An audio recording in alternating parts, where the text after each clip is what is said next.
In the quiet dark beyond the edge of the solar system, where sunlight faded into nothing and time seemed to slow, a signal began to whisper. It was not loud, it was not flashy, but it carried something that made every scientist who heard it go still. The signal came from a place no human ship had visited in over a century, a lonely stretch of space past the icy rocks of the Kuiper Belt, near the ghostly cloud of comets that marked the outer rim of Earth's reach. At the Geneva Astro Communications Hub, a young linguist named Daniel Brooks sat hunched over his console, sipping cold coffee and rubbing his tired eyes. He had been working the night shift for weeks, scanning old data logs for anything unusual. Most nights there was nothing. Just static, just noise. But tonight something changed. A repeating pattern flickered across his screen, faint, broken, but clearly not natural. It pulsed every 17 minutes like a heartbeat lost in the void. Daniel leaned forward, fingers flying across the keyboard. He ran decryption protocols, cross-referenced known alien dialects from past deep space probes, and even tried matching it against ancient Earth languages. To his shock, parts of it sounded like English. Not modern English, but something older, mixed with Mandarin and Spanish, twisted together with strange clicks and hums that didn't belong to any human tongue. He played the audio clip again. This time he heard it, the sound of a child sobbing. Then another voice, small and trembling, whispering, "Mom, please." Before the signal cut out, his hand shook. He called his supervisor, then the head of security, then the United Earth Defense Council. Within an hour, the entire hub was locked down. No one in or out. Every expert in astrophysics, cryptography, and xenolinguistics was summoned. They replayed the clip over and over. Each time, more voices emerged. Children, dozens of them, some crying, some chanting numbers, some screaming as if in pain. And beneath it all, a cold, mechanical voice barked orders in a language that chilled the room. The source was traced to a derelict vessel drifting near a massive alien structure orbiting a dead star. The ship's ID matched the Odyssey Dawn, a colony transport that had vanished in 2142 with over 200 souls aboard, mostly families, including 63 children. It had been listed as lost with all hands, but now it was sending signals. And those signals told a story no one wanted to believe. 3 days later, a small, black-hulled frigate named Aurora's Edge launched from Lunar Dock 7. On board was a covert recon team led by intelligence officer Lisa Morgan. She was sharp, quiet, and known for never flinching, even when staring down the barrel of the unknown. Her team included engineers, medics, and 2 ex-colony scouts who knew how to move in zero-G without making a sound. Their mission was simple: board the Odyssey Dawn, gather data, and get out without alerting whatever was nearby. The journey took 12 days. The alien megastructure grew larger in their viewports, a ring of jagged metal and pulsing lights wrapped around a blackened star. It looked ancient and hungry. When they finally reached the derelict ship, it hung like a ghost in the dark, its hull scarred and patched with strange alloys that didn't match any human design. The airlock was forced open from the outside, not the inside. That alone told Lisa something was wrong. Inside, the ship was cold. No power, no life signs, but the walls told a different story. Handprints, small ones, were smeared in dried blood along the corridor. Restraints hung from the ceiling in what used to be the children's quarters. Wires snaked from the floor into metal cuffs bolted to the walls. In the medical bay, they found skulls, tiny human skulls, with thin metal filaments fused into the bone, trailing into ports in the floor. It looked like the children had been plugged in, used like machines. Daniel's voice crackled over the comms from Earth. "We've matched the neural patterns in the implants. They're not just for control, they're for processing. The Cathari, the empire that built that ring, they've been using human children as living computers. Their brains run warships, coordinate fleets, even predict enemy movements. The younger they are, the more adaptable their minds." Lisa's stomach turned. She moved deeper into the ship, her boots echoing in the silence. In the command center, she found logs, fragmented but readable. One entry, dated just weeks before the ship vanished, read, "They took the kids first. Said they were chosen. They smiled while they did it." Another said, "Harvest Protocol Alpha is active. All non-essential personnel to be recycled. Children under 12 to be prepped for neural integration." Then she saw it. A small data chip tucked into a child's stuffed bear, left on the captain's chair. She picked it up. Back on the Aurora's edge, they plugged it in. Video footage played. A little girl, no older than 7, sat in a white room, wires taped to her temples. A Cathari overseer, a tall, insect-like being with too many eyes, stood over her, speaking in that same mechanical tone from the signal. The girl's eyes were wide, unfocused. She was solving complex star charts in seconds. Her voice flat as she recited fleet positions across 3 star systems. Then she whispered, "Tell my dad I tried to be brave." Lisa shut it off. Her hands were clenched so tight her nails drew blood. She looked at her team. No one spoke.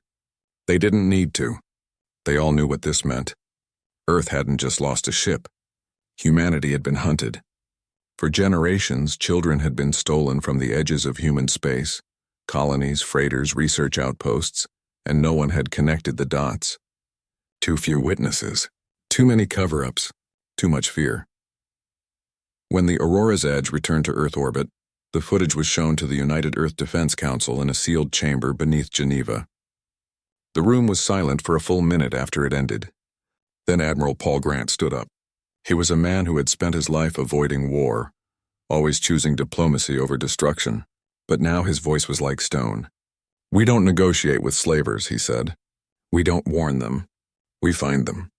We break them, and we bring every child home."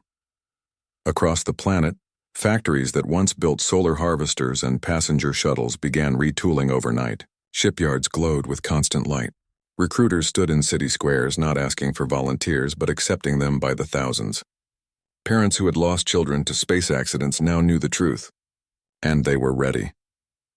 Earth had spent centuries trying to be peaceful, kind, and wise among the stars. But peace meant nothing if your children were being turned into tools for monsters. That night, humanity stopped asking for a seat at the galactic table.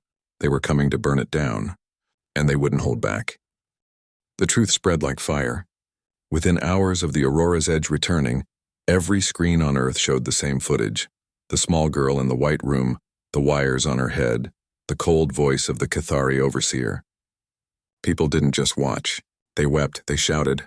They gathered in streets, in parks, in town squares, holding candles and photos of missing children from decades past, names once forgotten. Liam from Titan Station, Aisha from the Proxima Belt, twins Noah and Nora from the Ganymede refugee camp, were spoken again not as lost souls, but as stolen lives. The United Earth Defense Council met in emergency session. Old debates about budget cuts, peace treaties, and slow expansion vanished. In their place rose a single question: how fast can we fight back? Admiral Paul Grant stood before the council, his uniform crisp, his eyes tired but sharp. He laid out what they knew. The Cathari Dominion wasn't just one empire. It was a network of conquered worlds ruled by a caste that saw all other life as raw material. And for over 200 years, they had quietly raided the edges of human space, taking only children, because young minds were easier to shape, faster to link, and less likely to resist. Historians dug through dusty archives.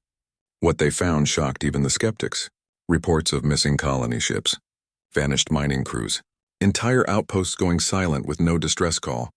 All had one thing in common: they had children aboard. Before, these were blamed on solar flares, engine failures, or pirate raids. Now the pattern was clear. Earth had been under watch, not as a threat but as a farm. Grant didn't waste time on blame. He activated Project Iron Cradle, the emergency war plan no one thought they'd ever use. Every civilian shipyard from Rio to Jakarta shifted to military production. Passenger liners were stripped down and refitted with armor plating and rail cannons. AI cores once used for weather prediction were reprogrammed to run combat simulations. Even school workshops began printing drone parts. The world moved as one. At the new Detroit engineering complex, a quiet man named Carlos Ruiz worked 16-hour days. He wasn't a soldier. He was an engineer who used to design water purifiers for Mars colonies. But after seeing the footage of the little girl, he couldn't sleep. He studied the neural implant schematics recovered from the derelict ship. The Cathari used a frequency-based control signal, like a leash made of sound and electricity. If they could jam that signal, even for a few seconds, the children might break free. In a lab beneath the Rocky Mountain Research Base, Neuroscientist Maya Ellis tested his theories on brainwave simulators. She was soft-spoken, with kind eyes that now burned with quiet fury. She had lost a nephew 10 years ago, a boy who vanished during a school trip to a lunar observatory. His case was closed as accidental decompression. Now she knew better. Together, she and Carlos built a prototype neural disruptor, a small device that could flood a room with counter frequencies, scrambling the Cathari control link without harming the child's brain. They tested it on a recovered implant, hooked to a synthetic cortex. The first try failed. The second caused a feedback surge. The third time, the simulated child's voice whispered, "I can think again." Maya cried. Carlos hugged her. They had a weapon, not a bomb, not a gun, but hope. Back at UEDC headquarters, recruitment lines stretched for blocks. Men and women of all ages signed up, not for glory, but for justice. Retired pilots returned to flight simulators. Teachers trained as medics. Farmers learned to operate plasma cutters. There was no panic, only purpose. Earth hadn't felt this united since the last great climate wars, and even then it was out of fear. Now it was out of love, for the children taken and for the ones still at risk. Admiral Grant walked through the main hangar of Lunar Dock 1. Ships were being welded together faster than ever before. The new destroyers had no names yet, only numbers, but their crews already called them cradle ships after the project that birthed them. Grant stopped beside a young woman tightening bolts on a thruster array. She looked up, grease on her cheek, eyes bright. "Why are you here?" he asked. "My little brother disappeared from a freighter near Neptune," she said. "He was 8. They told us it was pirates. Now I know." She wiped her hands on her coveralls. "I'm not waiting for someone else to save him. I'm going to bring him home." Grant nodded. He didn't offer comfort. He didn't need to. Everyone knew the same truth. This wasn't a war for territory or resources. It was a rescue mission with guns. Meanwhile, deep in Earth's data vaults, analysts pieced together more from the Odyssey Dawn logs. The Cathari didn't just use children for navigation or targeting. Their minds were linked into a hive core, a central processor that turned hundreds of young brains into one superintelligence. That core directed entire fleets, predicted enemy movements, even managed planetary invasions. Without it, the Dominion would be blind, slow, vulnerable. But there was more. Buried in corrupted files was a star chart, hand-drawn, shaky but clear. It showed a system called Viridian Reach, marked with a symbol that looked like a broken chain. Next to it, a child's handwriting. "They keep us here. It hurts." Lisa Morgan, still recovering from the trauma of the derelict, volunteered to lead the first strike team. She knew the risks. Viridian Reach was deep in Cathari-controlled space. But if they could hit the processing hub, free even a few children and gather intel on the hive core, it might be the key to ending this forever. Admiral Grant approved the mission. The Aurora's Edge would go again, but this time it wouldn't be alone. 12 new destroyers, armed with pulse cannons and cloaking fields based on reverse-engineered Cathari tech, would escort it. Captain Elena Foster, a former cargo pilot with nerves of steel, would command the fleet. She had lost her niece in a colony accident 5 years ago. She didn't speak much about it. She just made sure every weapon on her ship was loaded and ready. As the fleet prepared to launch, Maya and Carlos delivered the first batch of neural disruptors, small handheld units, each one tested and blessed by Maya's careful hands. They were loaded onto every boarding pod, every medic's kit, every soldier's belt. On the day of departure, Earth held its breath. Not with fear, but with focus. In schools, children wrote letters to the ones they hoped to save. In factories, workers whispered, "Come home." In homes, parents hugged their kids a little tighter, knowing that soon, someone else's child might be safe because of what Earth was about to do. The fleet lifted off under a silent sky. No fanfare, no speeches. Just engines roaring and a promise carried in every heart. "We're coming for you." And this time, Earth wasn't asking. The fleet moved through the black like shadows. 12 destroyers and the Aurora's Edge at their center, cloaked in silence, engines throttled low to avoid detection. Viridian Reach lay ahead, a dim red star wrapped in a web of orbiting platforms all humming with strange energy. Captain Elena Foster watched from the command deck, her fingers resting lightly on the arm of her chair. She didn't speak much. She didn't need to. Everyone on board knew what was at stake.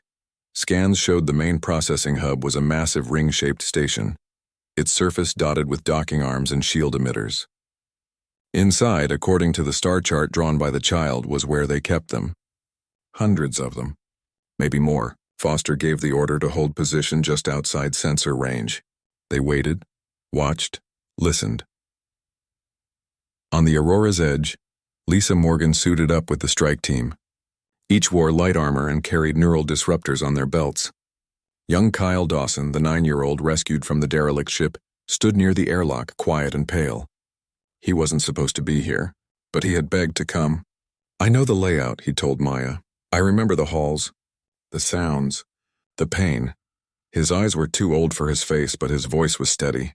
They let him stay, on the bridge, not in the fight, but close enough to help if needed. The plan was simple.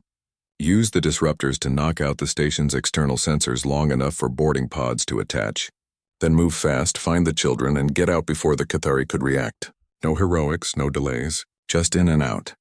At Oro 300 ship time, the fleet activated the disruptors. A low hum filled the comms, then silence. The station's outer lights flickered. Shields dropped for just 3 seconds, but that was all they needed. Boarding pods launched like silent arrows, slamming into the hull with magnetic clamps. Air hissed as inner doors blew. The team was inside. The corridors were cold and white, lit by pale blue strips on the ceiling. The air smelled like metal and something sour like fear. Lisa led the way, pulse rifle ready. They moved in pairs, clearing rooms, scanning for life signs. Most chambers were empty. Storage, maintenance. Then they turned a corner and froze. Ahead, a wide chamber glowed with soft green light. Rows of clear pods lined the walls, each holding a child. Wires snaked from their heads into the floor. Their eyes were open, but unseeing, breathing slow, alive but not really there. One boy twitched, whispering numbers under his breath.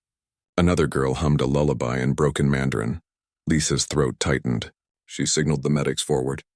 They worked fast, placing small disruptor pads on each pod's control panel. One by one, the green lights dimmed. One by one, the children's eyes blinked.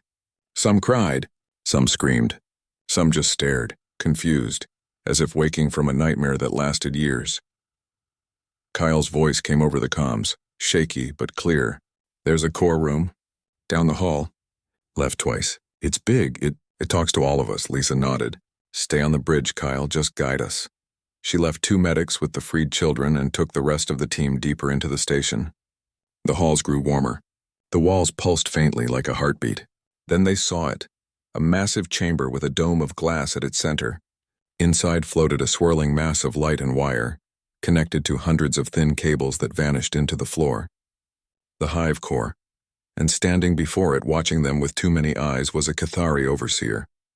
Tall, armored, its limbs jointed like a spider's. It didn't speak. It just raised a clawed hand. Alarms blared. Red lights flashed. Doors slammed shut behind them. They were trapped. Lisa didn't hesitate. "Jam it now." The engineer slapped a disruptor onto the nearest console. The core flickered. The overseer staggered as if in pain. For a moment, the link was broken. In that moment, Kyle's voice burst through the comms, louder than before. "It's scared. It thinks we'll break it." The core controls the whole sector. Ships, weapons, everything. "If it dies, they go blind." Lisa understood. They couldn't just free the children. They had to destroy the core. But doing so might trigger a self-destruct. She looked at her team. They all nodded. No words needed. They planted charges around the chamber. Small, focused explosives designed to melt the core's housing without blowing the whole station.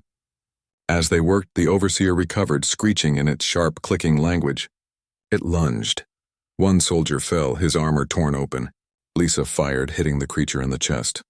It stumbled, but didn't stop. Then Kyle's voice came again, calm this time. "I'm in. I can talk to it." "What?" Lisa whispered. "I was linked before. I remember the path. Let me try."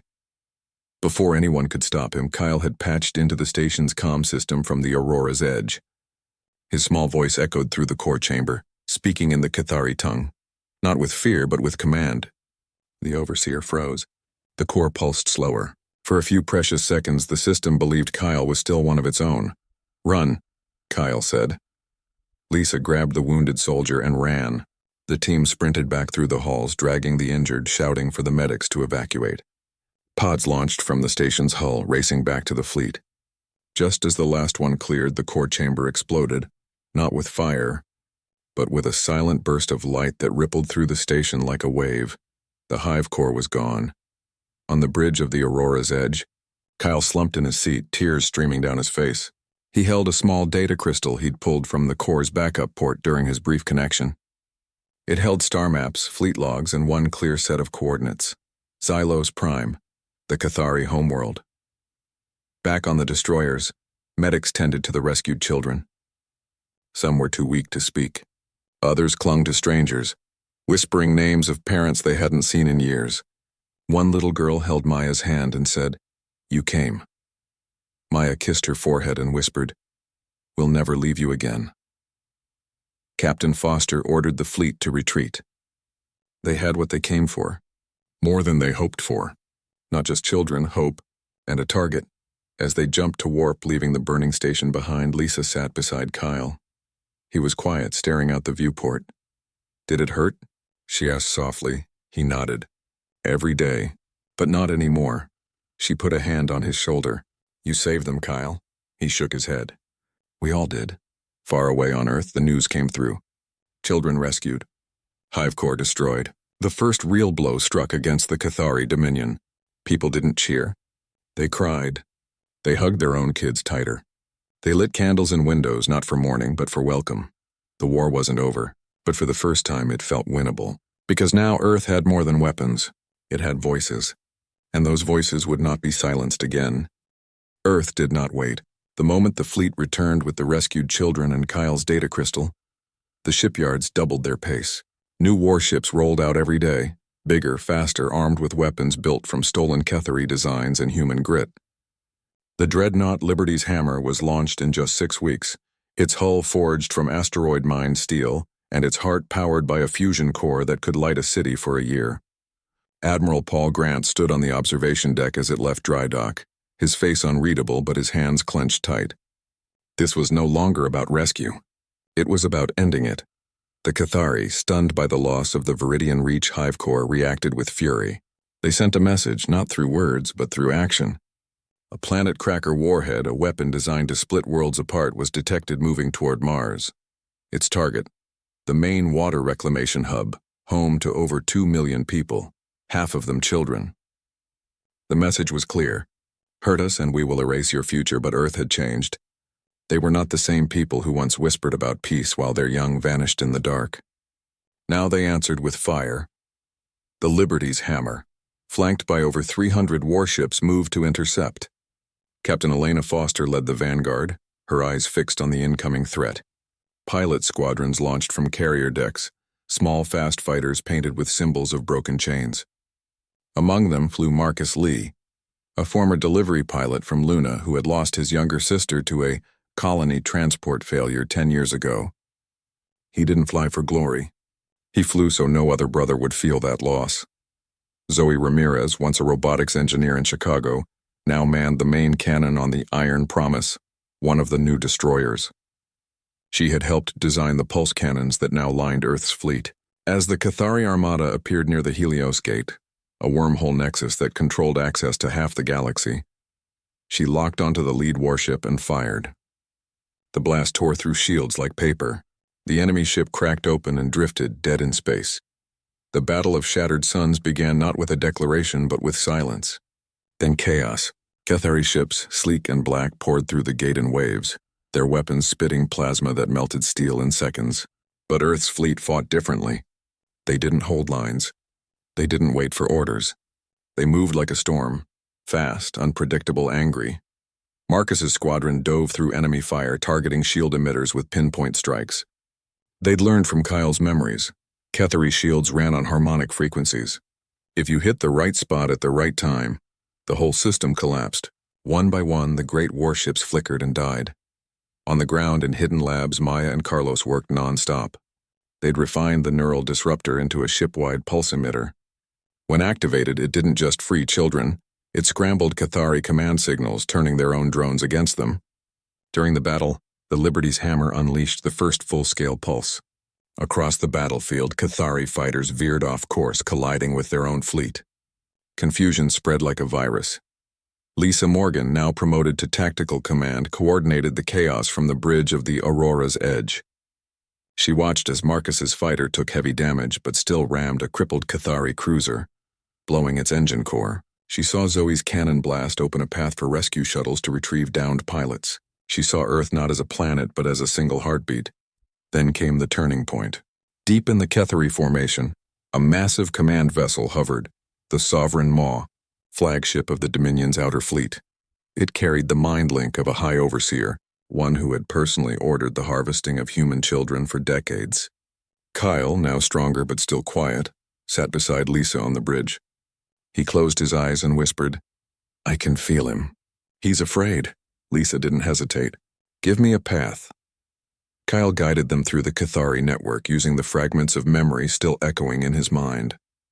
The Liberty's hammer broke formation, charging straight for the Sovereign Maw. Cathari ships swarmed it, firing everything they had. Shields failed. Hull plates buckled. But the dreadnought kept coming. Inside the Cathari flagship, the Overseer screamed as Kyle's mind brushed against his own, not to control, but to show him. Show him the faces of the children, show him the mothers who wept. Show him Earth's rage not as violence, but as love turned to steel. For a moment, the Overseer faltered. That was all Earth needed. The Liberty's hammer fired its main cannon point blank. The Sovereign Maw exploded in a silent bloom of fire and metal. The Cathari fleet, suddenly leaderless and blinded by the neural pulse, broke ranks. Some fled. Some fought to the last. None survived. When the battle ended, debris floated where stars once shone. Earth had lost ships. Good people. But they had won the Helios Gate. And more importantly, they had proven something to the galaxy. Humanity was not prey. Back on Earth, the rescued children began to heal. Some spoke. Some drew pictures of the places they'd been held. Their memories, shared gently with Maya and Carlos, revealed more than tactics. They revealed weakness. The Cathari weren't gods. They were bullies. And like all bullies, they ruled through fear because they were afraid themselves. Kyle sat with Admiral Grant one evening in the quiet garden of the Geneva Command Center. The boy looked up at the sky where new stars seemed to burn brighter. "They used to tell us Earth was gone," Kyle said, "that no one was coming." Grant knelt beside him. "We were slow, but we came," Kyle nodded. "Now they know we don't stop." Grant stood, looking toward the shipyards where the final fleet was being armed. "No," he said. "They'll know we never stop." The path to Xylos Prime was clear. The Cathari homeworld waited. And Earth was coming, not for war, but for justice. Not for revenge, but for every child who whispered in the dark, hoping someone would hear. And this time the whole galaxy would hear them too. The final fleet gathered beyond the edge of known space, a sea of steel and fire stretching farther than the eye could see. Over 500 ships, from the mighty Liberty's hammer to small scout vessels painted with the names of missing children, waited in silence. Earth held its breath, not in fear but in focus. This was the end of the road. Xylos Prime, the heart of the Cathari Dominion, hung in the distance, a dark world wrapped in towers of black metal and pulsing veins of light. Admiral Paul Grant stood on the command deck, his hands behind his back. He didn't give a speech. He didn't need to. Every soul aboard every ship knew why they were here. They weren't here to conquer. They were here to free. Using the codes Kyle had pulled from the hive core, the fleet slipped past the outer defenses like ghosts. The Cathari never saw them coming. Their sensors were blind, their network still reeling from the loss at Helios Gate. Earth's ships dropped out of warp just above the planet's atmosphere. Engines silent, weapons hot. Colonel Nate Briggs led the ground assault. A quiet man with a scar across his cheek and a photo of his daughter in his pocket. She'd vanished during a school trip to Europa 10 years ago. He stepped onto the surface of Xylos Prime with 100 elite soldiers behind him. Their target, the Grand Nurseries, vast underground complexes where children from dozens of species were kept in neural stasis, their minds still feeding the Dominion's war machine. The city above was empty. No civilians, no markets, just machines and overseers. The Cathari didn't live like humans. They built, they controlled, they consumed, but they did not nurture. That made their weakness clear. They had no heart to defend. Briggs's team moved fast. They breached the main entrance with shaped charges, then poured into the tunnels below. The air was cold and smelled of ozone and something sour, like old fear. Hallways stretched in every direction, lined with pods glowing faint green. Inside each, a child floated in fluid, wires trailing from their skull into the walls. Human, alien, young, old. All used, all silenced. Medics followed close behind, placing neural disruptors on every pod they passed. One by one, the lights dimmed. One by one, the children woke. Some cried. Some reached out with trembling hands. A small boy with silver eyes, clearly not human, whispered in a language no one understood, but his tears were the same. Up in orbit, Admiral Grant faced the final choice. Intelligence showed the High Overseer waited in the central spire, deep beneath the planet's surface. He was the one who had signed the first harvest order centuries ago. He believed humanity would break, would beg, would become like them once they tasted power. Grant boarded a shuttle with Lisa Morgan and Kyle. They landed in the heart of the spire, weapons ready but not raised. The chamber was vast, lit by a single beam of red light from above. The High Overseer stood tall, armored in black chitin, his many eyes fixed on them. "You come to kill me," he said, his voice like grinding stone. "No," Grant replied. "We come to end you," the Overseer laughed. "You think destroying me will stop the cycle? We were once slaves too. This is how the galaxy works. The strong use the weak. You will do the same when you rule." Grant stepped forward. "We remember what it means to be human." That's the difference. He didn't draw a gun. He didn't order an attack. Instead, he nodded to Kyle. The boy walked forward, small but steady. He looked up at the Overseer and spoke in the Cathari tongue, not with hate but with sorrow. "You hurt us because you were hurt. But it stops now." The Overseer hesitated. For the first time, doubt flickered in his eyes. Then Grant gave the order. Not to fire, but to activate the Liberty's Hammer's core overload. Not to destroy the planet, but to send a pulse through the entire Cathari neural network. A pulse of freedom. Deep in the ship's heart, the reactor flared. A wave of energy shot through the planet, through every wire, every implant, every link, across Xylos Prime, in every nursery, every warship, every command post. The control signals died. Minds snapped free. The Dominion's hive mind shattered like glass. The High Overseer screamed as the voices in his head, the voices of thousands of children, vanished. He fell to his knees, not from pain, but from silence. The silence of being alone. Grant turned and walked away. He didn't look back. Above, the fleet began rescue operations in full. Shuttles carried children to safety. Medics worked around the clock. Maya and Carlos moved from pod to pod, holding hands, whispering, "You're safe now." Days later, as the last child was lifted from the planet, Earth broadcast a message to every known system. It was simple. No threats, no demands, just words. All children are free. No more chains. From a dozen liberated worlds, species long silenced sent their thanks. Some joined Earth's new alliance. Others simply went home. But all knew one truth: humanity had not come to rule. They had come to protect. Back on Earth in Geneva's Peace Garden, Kyle stood beside a freshly turned patch of soil. In his hands was a small sapling, its leaves bright green against the gray sky. He knelt and planted it gently, patting the dirt with small hands. People gathered around, not to cheer but to remember. Parents held their children close. Veterans stood in silence. Admiral Grant watched from a distance, his face tired but calm. Earth had not held back. And because of that, the galaxy would never be the same. Kyle looked up at the sky, where stars no longer seemed so far away. He smiled just a little. For the first time in his life, he felt safe. And he knew he was home.